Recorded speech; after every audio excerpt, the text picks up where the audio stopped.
Hello everyone, I hope you all are fine. आज हम twelfth economics के अंदर हमारी सेकंड पार्ट जो है बुक का वो स्टार्ट कर रहे हैं। जो फर्स्ट पार्ट है हमारा मैक्रो इकोनॉमिक्स वो हो चुका है। अभी हम इंडियन इकोनॉमी स्टार्ट करेंगे आज से। ये जो इंडियन इकोनॉमी बुक है ये इसमें जो है ये 40 मार्क्स की आती है आपके एग्ज़ाम के अंदर। 40 मार्क्स की मैक्रो इकोनॉमिक्स आती है और 40 की ही इंडियन इकोनॉमी आती है।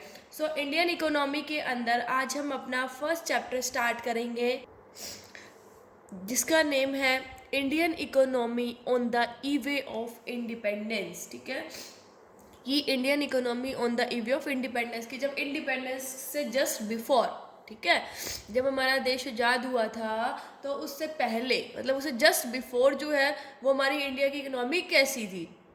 सो देखिए, on the eve of independence means just before the independence. मतलब on the eve of independence का मतलब क्या हो गया कि जब हम आज़ाद हुए थे, जब हमारा देश आज़ाद हुआ था तो उससे पहले की इकोनॉमी कैसी थी। 1947 से पहले की इकोनॉमी जो है वो हमारी कैसी थी, क्योंकि लगभग अंग्रेजों ने क्या किया था, 200 साल तक, लगभग 200 साल तक जो है हमारे इंडिया के ऊपर शासन किया था।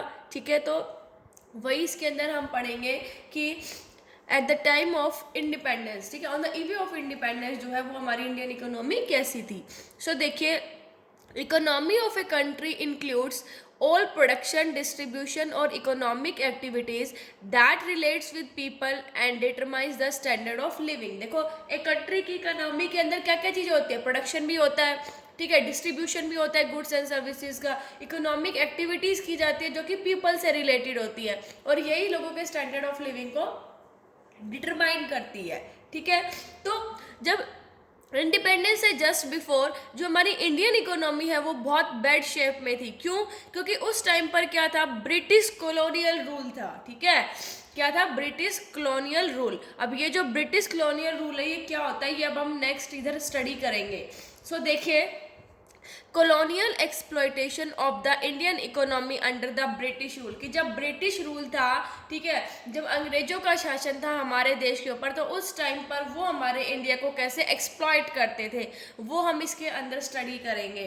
सो देखिए, कॉलोनियल रूल क्या होता है, पहले तो जो हमने पढ़ा नहीं, ये ब्रिटिश कॉलोनियल रूल होता है क्या है। देखिए, it refers to a system under which one country being the ruler and another being the colony and the ruling country determines the economic policy of the colony। देखिए, colonial rule जो है ये क्या है, ये एक सिस्टम होता है जिसके अंदर जो एक कंट्री होती है ना, ठीक है, मतलब ये हम ये कह सकते हैं कि दो कंट्रीज के बीच का सिस्टम होता है जिसके अंदर एक कंट्री जो है वो रूलर मतलब राज करने वाली होती है और जो दूसरी है वो कॉलोनी होती है, मतलब उसको फॉलो करने वाली होती है। जैसे हम ये कह देते हैं ना कि भाई मेरे यहाँ पे आना, ठीक है, मेरी कॉलोनी में आना, फिर मैं तुम्हें बताऊंगा। तो मुझे पता है कि इस कॉलोनी के अंदर कौन शासन कर रहा है, मैं, ठीक है, सारा काम किसके अकॉर्डिंग होगा, मेरे अकॉर्डिंग होगा।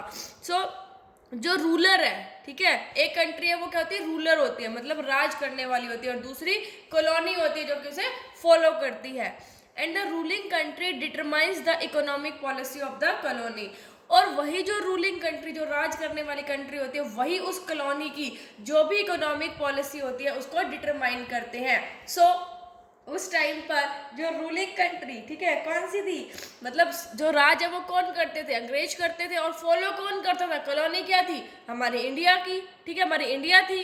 सो ये होता है कॉलोनियल रूल, जिसके अंदर एक देश जो है वो शासन करता है और दूसरा क्या होता है, कॉलोनी होती है, उसे फॉलो करता है। और जो शासन करता है देश, वही जो कॉलोनी है, ठीक है, उसकी इकोनॉमिक पॉलिसी को डिटरमाइन करता है। मतलब हमारे यहाँ पे राज किसका था, अंग्रेजों का था, तो हमारे इंडिया की इकोनॉमिक पॉलिसीज जो भी थी वो कौन डिटरमाइन करता था, ब्रिटिशर्स करते थे। ठीक है, सो ये होता है कॉलोनियल रूल। अब बात आती है बिफोर इंडिपेंडेंस के। देखिए, before independence the Indian economy was under the control of Britishers. हमें पता है कि आज़ादी से पहले जो हमारी इंडियन इकोनॉमी है वो ब्रिटिशर्स के कंट्रोल में थी। and Britishers uses the Indian resources for their benefit and exploit all the sectors of Indian economy. अब ब्रिटिश क्या करते थे, उनके कंट्रोल में थी पूरी की पूरी इंडियन इकोनॉमी। ब्रिटिशर्स जो है वो हमारे इंडिया के ही रिसोर्सेज यूज करते थे अपने फायदे के लिए, और हमारे इंडियन इकोनॉमी के जितने भी सेक्टर्स हैं उनको एक्सप्लॉइट करते थे। ये हम पढ़ेंगे कि कैसे जो है एक्सप्लॉइट करते थे। जो हमारा एग्रीकल्चर सेक्टर है, इंडस्ट्रियल सेक्टर है, इंटरनेशनल ट्रेड है, उसको कैसे एक्सप्लॉइट किया ब्रिटिशर्स ने, ये हम इसके अंदर स्टडी करेंगे। सो फर्स्ट है हमारा colonial exploitation of agriculture sector, कि जो हमारा एग्रीकल्चर सेक्टर है उसको कैसे जो है वो एक्सप्लॉइट करते थे। ठीक है, उन्होंने हमारे एग्रीकल्चर सेक्टर को काफ़ी एक्सप्लॉइट किया था। किसने? ब्रिटिशर्स ने। देखिए कैसे। Agriculture was exploited through zamindari system of land revenue. जो एग्रीकल्चर था, हमारे देश की कृषि थी, उसको जमींदारी सिस्टम लगाकर एक्सप्लॉइट किया गया।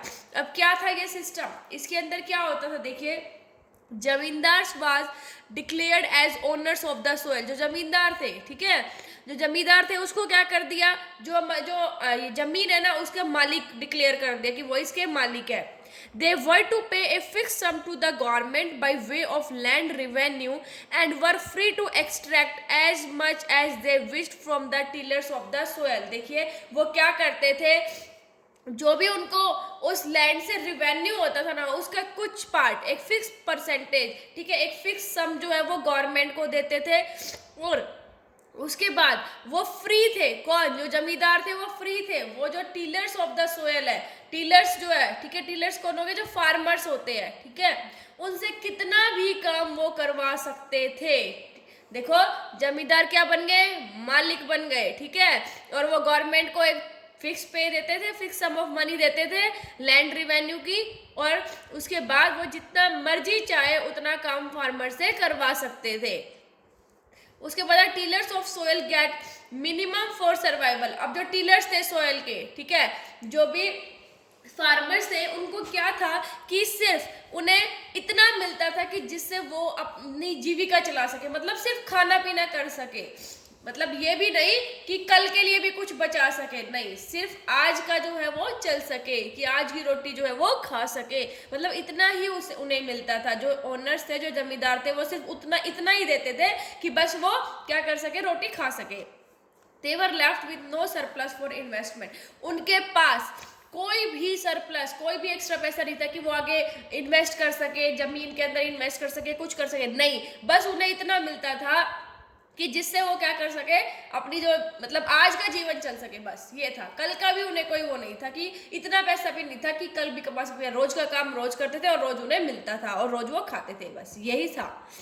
फिर zamindar spend their revenue income on the luxuries of life. और जमींदार क्या करते थे, जितना भी उनको रिवेन्यू आता था, जितनी भी उनकी इनकम होती थी, उसको लग्जरीज में जीते थे, मतलब अपनी आरामदायक लाइफ जो है वो जीते थे।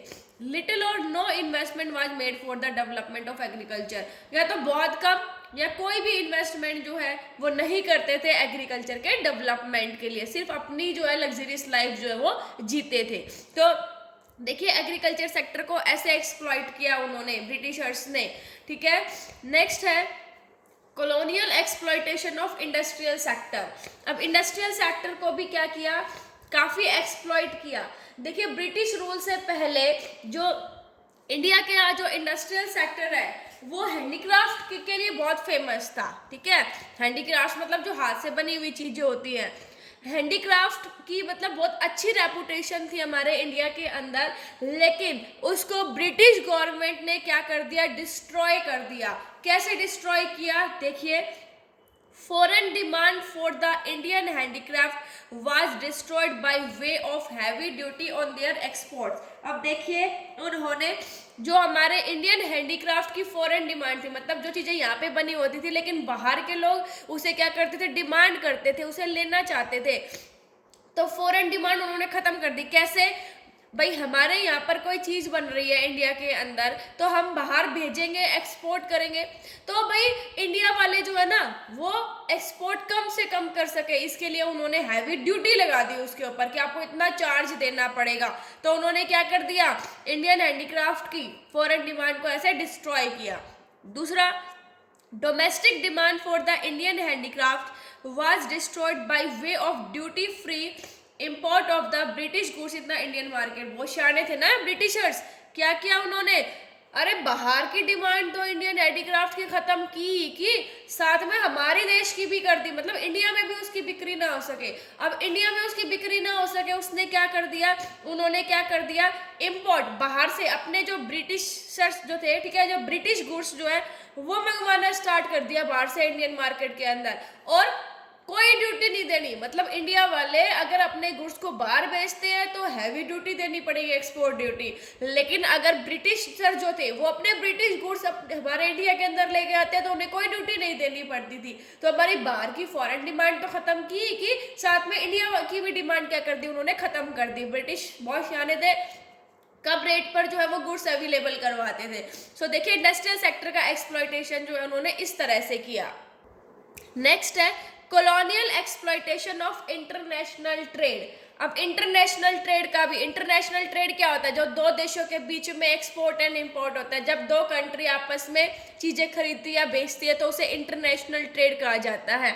सो देखिए इंडियन जो इंटरनेशनल ट्रेड है वो भी खत्म कर दिया, एक्सप्लॉइट किया डिस्क्रिमिनेटरी टैरिफ पॉलिसी में, टैक्स पॉलिसी अलग अलग लगाकर। देखो क्या किया उन्होंने, duty free export of Indian raw material to fulfil the industrial needs in Britain.